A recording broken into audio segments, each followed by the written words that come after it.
Bonjour tout le monde et bienvenue dans l'émission Les Casseurs de Code. C'est une émission où des personnes raconteront leur histoire, leur parcours, leurs aventures et surtout pourquoi l'apprentissage du code a changé leur vie. Le code leur a permis d'ajouter une corde de plus à leur arc de compétences, de concrétiser des idées, de laisser libre cours à leur créativité ou encore d'acquérir un état d'esprit. Ces personnes n'avaient pas toute vocation à devenir dev, mais toutes ont découvert de nouveaux horizons et voire même de nouveaux métiers.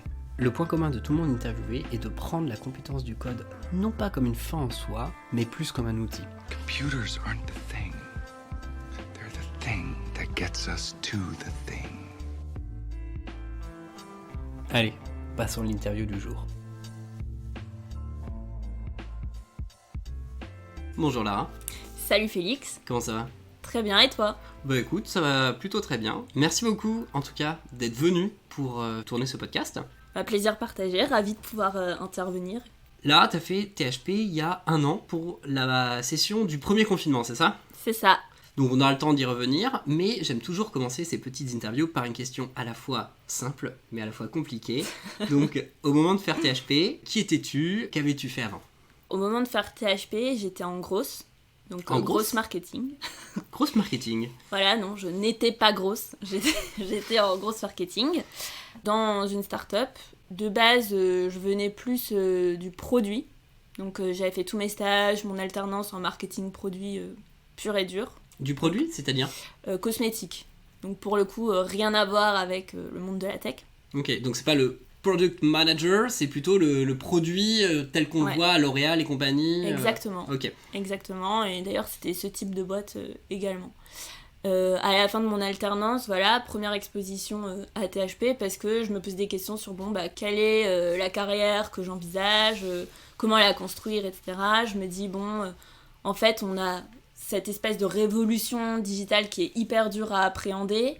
On n'est pas hyper bien formé là-dessus, mais en même temps, ça arrive, c'est là quoi qu'il arrive. Et je suis tombée par hasard sur des ateliers de grosse, d'automatisation, etc. Donc je me suis engouffrée dans la brèche du grosse. Ok, donc t'es partie du marketing un peu plus traditionnel de product management et après t'es passée dans la partie growth, c'est ça ? Exactement. Et c'est quoi les différences entre les deux ? C'est que la grosse justement elle a pris naissance dans l'écosystème de la tech, c'est souvent des solutions SaaS, etc. Donc c'est arrivé aux États-Unis et c'est une réflexion plus moderne en fait du marketing qui a emprunté des méthodologies qu'utilisent les développeurs, que ce soit le Scrum, que ce soit ton Product Market Fit, mais pour le marketing. Donc t'as vraiment une volonté d'optimiser, de rationaliser et de te baser en permanence sur de la data. Et c'est comme ça qu'ils arrivent à faire la différence aussi par rapport à un marketing plus classique, c'est que il faut que tu optimises, que tu exploites au max ta data, tes bases de données clients, parce que tu as ton produit à la bonne place au bon moment, mais ce sera derrière un écran, donc maintenant les régies c'est des gens. Avant, c'était entre guillemets plus facile, tu voyais ton produit dans un magazine, sur un truc d'affichage. Aujourd'hui, t'es en permanence inondé d'informations, t'es derrière un téléphone. Donc forcément que tout ce marketing-là, il change, et forcément que si tu kiffes le produit, si tu t'épanouis dans du marketing classique, à un moment donné, c'est l'évolution naturelle. Voilà. Et en gros, t'as cette réflexion tout le temps de suroptimisation, de performance, et il faut que toutes tes décisions elle soit hyper rationnelle et basée sur la data. C'est ton client, il est scoré, à tel moment, tu sais qu'il est porté à maturation, il va convertir. Et ça se nourrit en permanence de données.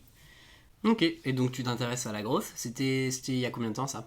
C'était en 2019, ouais, donc il y a 2 ans. Et donc du coup, tu m'avais dit que tu avais fait une première appréhension à l'univers du code et de la growth de THP avant, c'est ça ? Ouais, justement, quand je recherchais mon premier job, donc c'était même avant de savoir que la grosse existait, j'avais postulé à un programme justement qui place des jeunes talents dans plusieurs startups sur des mois plutôt courts.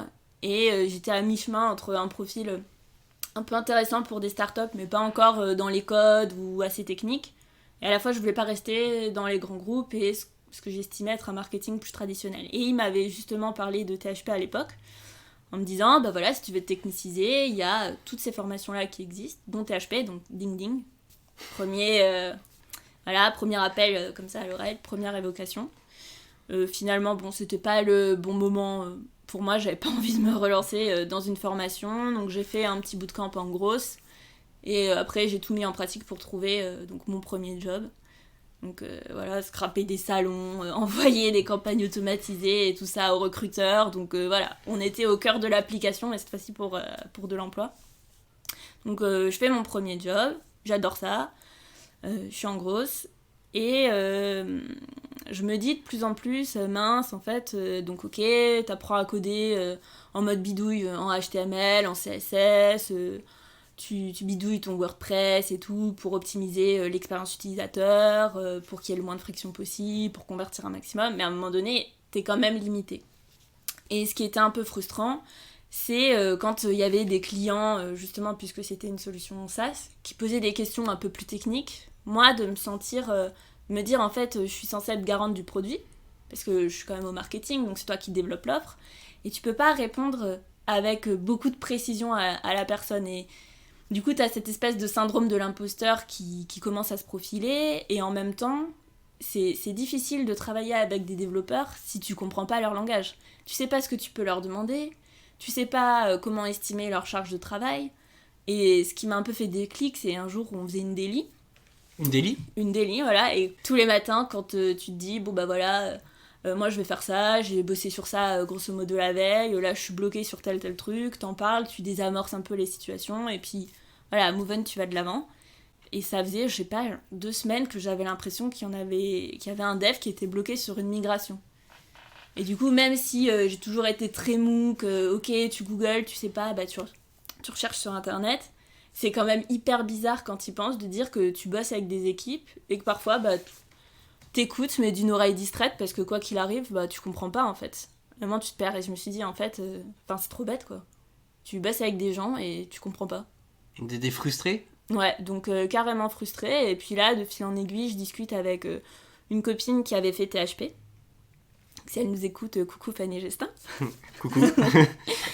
Et qui me dit, et souvent on parlait de gros, c'est ça, elle me dit « Ah, mais tu devrais trop faire THP, c'est sûr que ça te plairait, tu devrais trop... » J'étais « Ah bon, non, je sais pas et tout. » Et puis un jour, je me réveille un beau matin, je me dis « Mais en fait, elle a trop raison. Enfin, faut trop que j'apprenne le code, j'ai trop envie de comprendre, j'ai trop envie de pouvoir vraiment optimiser, que ce soit mon produit, de comprendre comment je peux aider les développeurs, comment ils peuvent m'aider et tout, et au moins de parler le même langage, quoi. Bam, tu te réveilles le matin, voilà, comme ça, bam. Et tu te dis j'apprends à coder. Bam. Et du coup, bon, j'avais déjà fait un peu mon bench, et c'est vrai que ce que j'aimais vraiment avec THP, c'était ce côté un peu pirate, un peu école de la débrouille, où on casse un peu les codes, on n'est pas dans de la reproduction tout le temps de modèles, et où on peut se dire que bah, en fait, tu vas apprendre à coder avec un plombier, avec un jardinier, mais comme avec un mec d'école de commerce ou un G, et tu vas pouvoir te nourrir de toutes ces approches totalement différentes sur des problématiques de code, quoi. Et ça, j'avoue que ça m'a vraiment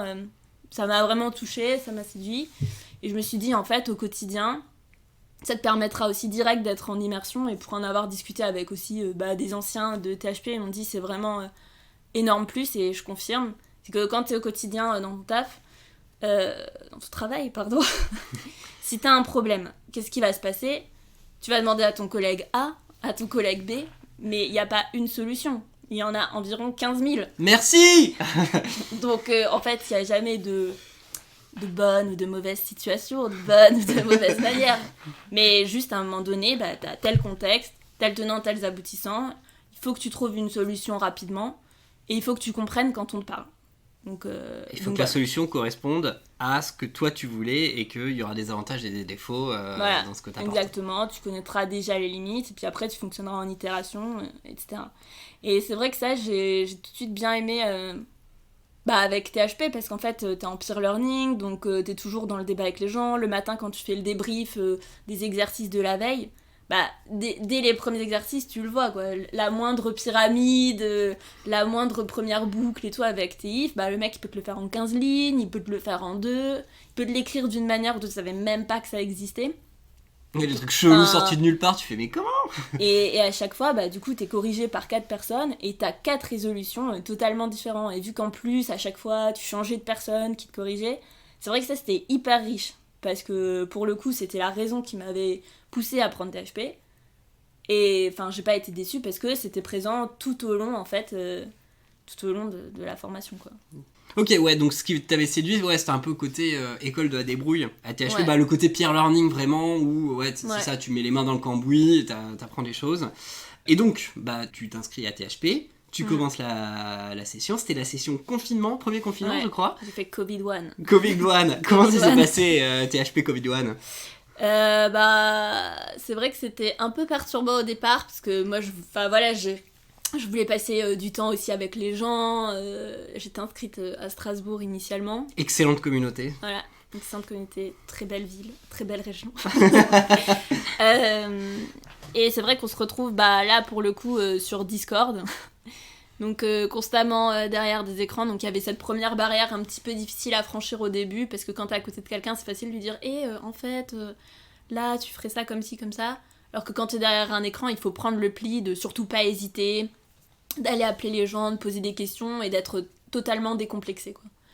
Donc ça c'était au moins c'est encore un enseignement, j'ai envie de dire, aussi plus riche, parce que parfois en entreprise pareil, ça a des barrières, t'oses pas poser des questions, que ce soit à des devs ou à d'autres parties prenantes.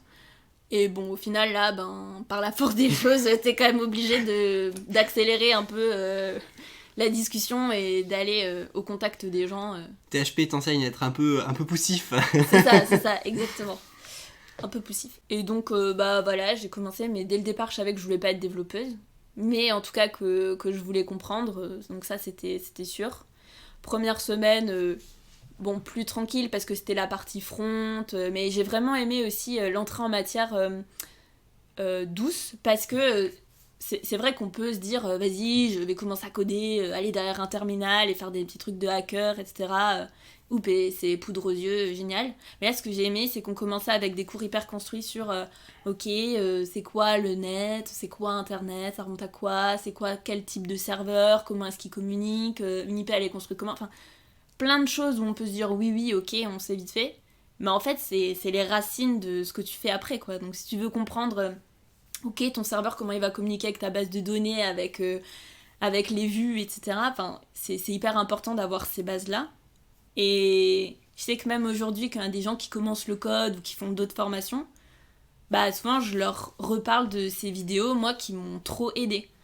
Et ça, j'ai vraiment adoré dans la manière dont les cours étaient structurés. C'est que il y avait vraiment une volonté de ok, donc c'est la débrouille, vous allez apprendre à chercher. Mais de base, on vous donne quand même des cours ultra solides, à tel point que c'était impossible. Au début, un peu scolaire, j'essayais de ficher un peu mes cours en me disant je vais les digérer en même temps. Très vite, j'ai arrêté parce que trop dense, trop complet, mais génial en fait. Parce que c'était vraiment des cours ultra bien construits, ultra solides. Et ça, c'était aussi hyper rassurant, parce que de base, tu te dis faut que ce soit des brouilles, mais quand même pas trop non plus, quoi. Donc, Livré à vous-même. Il y a 4 ans, quand j'avais monté THP, les cours à l'époque c'était Liladoc. Ouais. C'était beaucoup moins. Les élèves, c'était plus difficile pour les élèves. Ah ouais, non, que là, franchement, c'était. Et après, à chaque fois, de session en session, ça se nourrit, c'est vrai, en plus. Puisque chacun rapporte aussi, ajoute sa brique à l'édifice en approfondissant certains chapitres qu'il a plus ou moins aimé. Donc. C'est vrai qu'il y a quelque chose de beau, en fait, parce que t'as vraiment une communauté qui est vivante avec THP, que ce soit en plus même sur le Slack, sur Alumni et tout. Et ouais, ça, c'est un vrai plus, je pense, que ce soit pour la carrière, pour ton développement professionnel. Ouais, vraiment ça, énorme plus, quoi. C'est un bon début de réseau, quoi. Ouais. Et de méthodologie, prendre le pli, tu sais pas, ok, Stack Overflow, Bing, Google, dénicher un peu les petites newsletters qui vont t'apporter l'information dont t'as besoin à tel moment. Donc ouais, non, énorme plus. Ok, donc ça c'est la première semaine, une belle première semaine, et du coup les autres semaines il y a eu des hauts et des bas. Il y a eu des hauts et des bas. Des moments plus durs que d'autres. Ouais, c'est vrai qu'au début tu essayes de garder tous tes jokers. Parce que au final, tu te dis non, mais 3 jokers quand même, sur 3 mois, à raison de 2 projets validant à rendre par semaine. Tu fais tes opérations mathématiques. Voilà, tu fais tes opérations mathématiques, tu te dis ah non, mais il faut absolument que je les garde parce que je veux ma certif et tout ça, je veux bien comprendre, je veux aller au bout du truc. C'était intense, j'ai envie de dire. Après, j'ai adoré la partie back-end. Parce que je trouvais que là, on allait vraiment dans le vif du sujet et tout. La back-end des applications web ? Ouais. Ok. Vraiment, les serveurs et tout ça. quand on comprend vraiment comment est composée l'API, comment ça fonctionne, et puis là t'as vraiment l'impression de rentrer dans le vif du sujet, d'avoir une vision plus d'ensemble sur comment les différentes parties interagissent entre elles et tout, et ça j'ai trouvé ça vraiment fascinant. Donc première immersion avec tout ce qui était langage base de données, donc ça donne envie, mais on se dit bon après si je veux approfondir tout seul sur SQL par exemple, hyper utile en grosse à l'époque, enfin là je suis plus en grosse mais du coup à l'époque ça me parlait aussi pas mal. Mais après vraiment sur la partie bac, ouais ça j'ai adoré. Parce que voilà, t'apprends.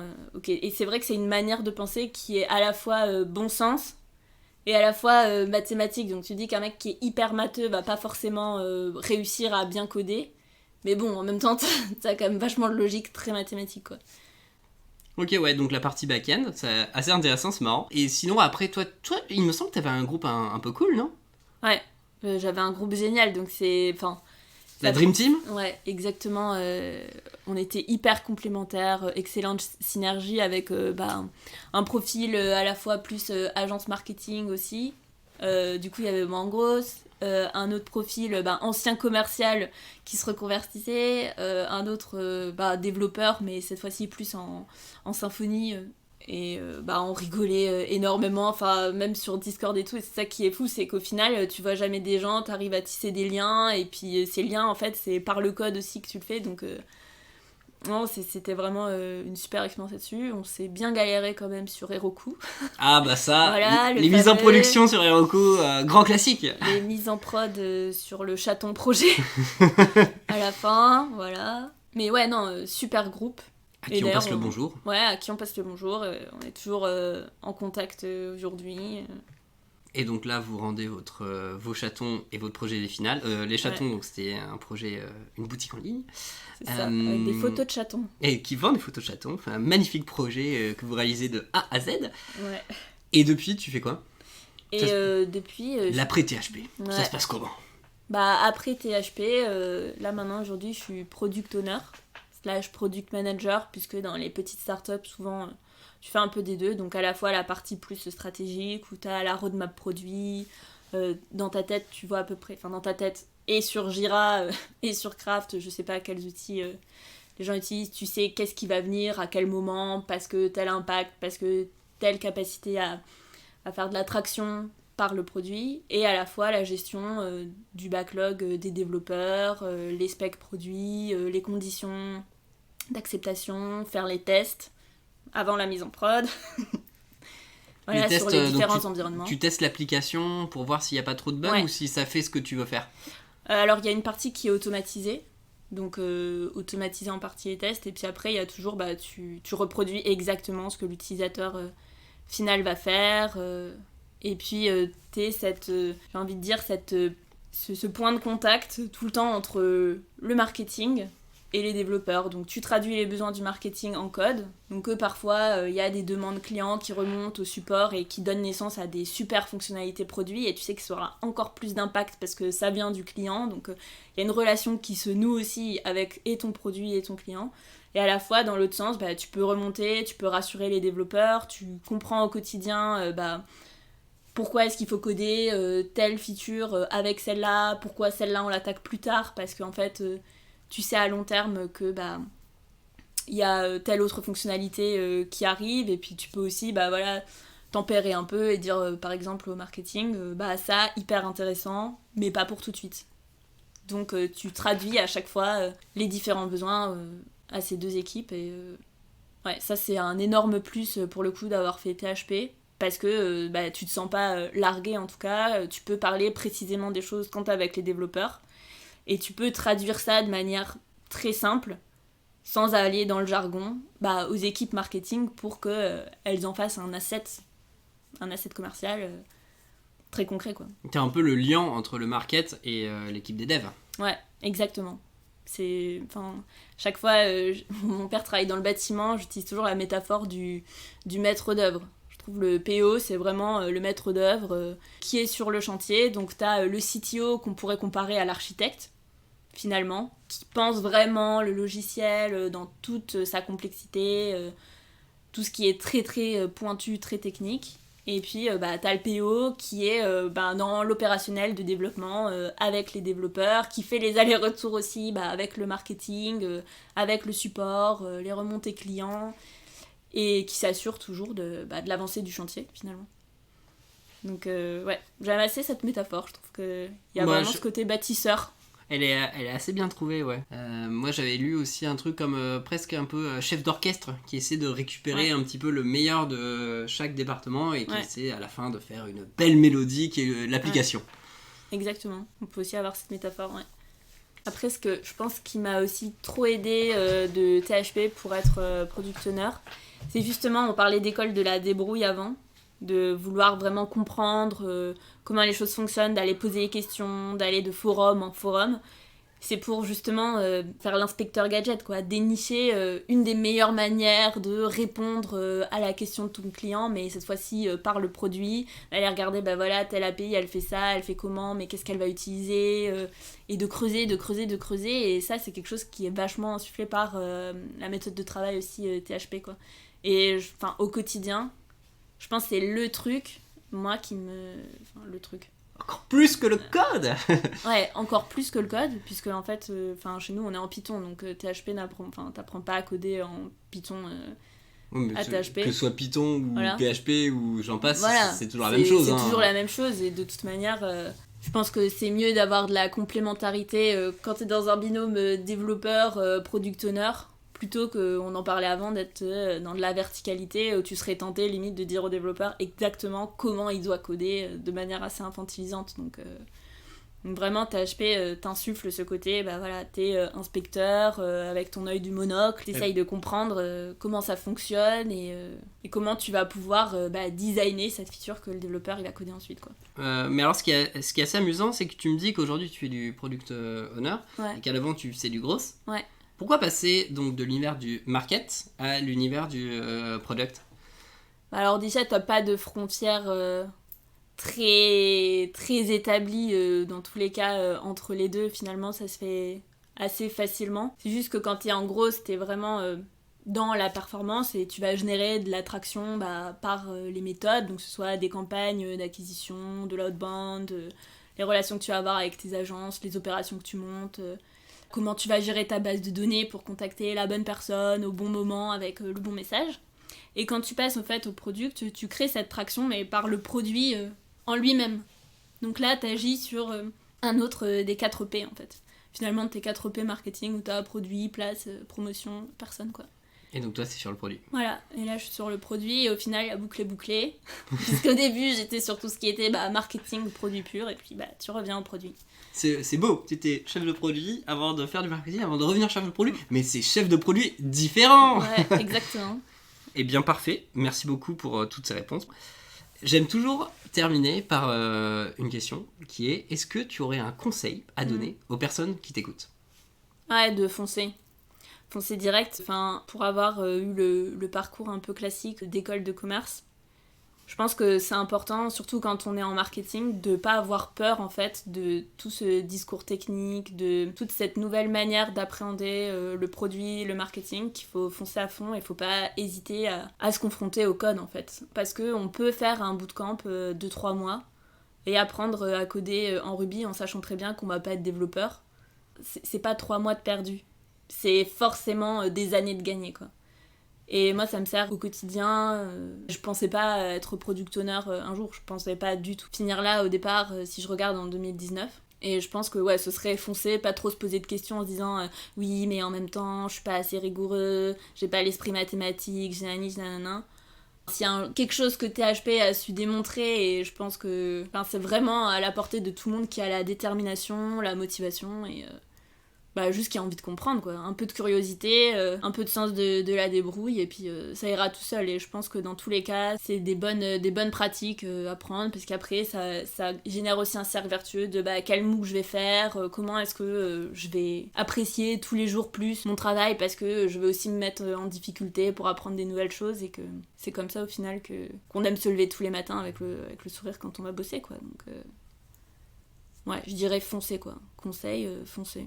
Pas trop se poser de questions, et au pire il y a 3 semaines pour savoir si c'est mort ou si on peut continuer, donc 3 semaines d'introduction pour découvrir l'informatique et se rendre compte que soit on déteste, soit on fait vas-y, on renquille. C'est ça. Seul regret, c'est que bon, avec du recul, je me dis que c'est un super truc à faire en césure, quoi. Enfin, si j'avais connu ça plus tôt en école de commerce, honnêtement, ou même avant, enfin, je sais même pas, même si j'en avais entendu parler au lycée, je trouve que ça aurait été un super truc, quoi. Parce que pourquoi attendre aussi longtemps pour se prendre 3 mois dans une vie et comprendre quelque chose qui nous entoure en permanence, quoi. Donc, ouais, ça aurait été de le faire. Seul regret de ne pas l'avoir fait plus tôt, mais foncez, quoi. Enfin, 3 mois, c'est tellement rien dans une vie. Eh bien, merci beaucoup sur ces belles paroles philosophiques. Merci beaucoup, Lara, d'avoir pris le temps avec moi de répondre à mes questions. J'espère que tu as passé un agréable moment. Bah ouais, avec plaisir, super moment. Et puis on se dit à la prochaine. À la prochaine. Et voilà, c'est la fin de cet épisode. Merci beaucoup en tout cas à notre invité de nous avoir partagé ces moments humains. Nous, on se retrouve dimanche prochain pour une autre histoire, un autre parcours. Allez, à ciao, bon dimanche.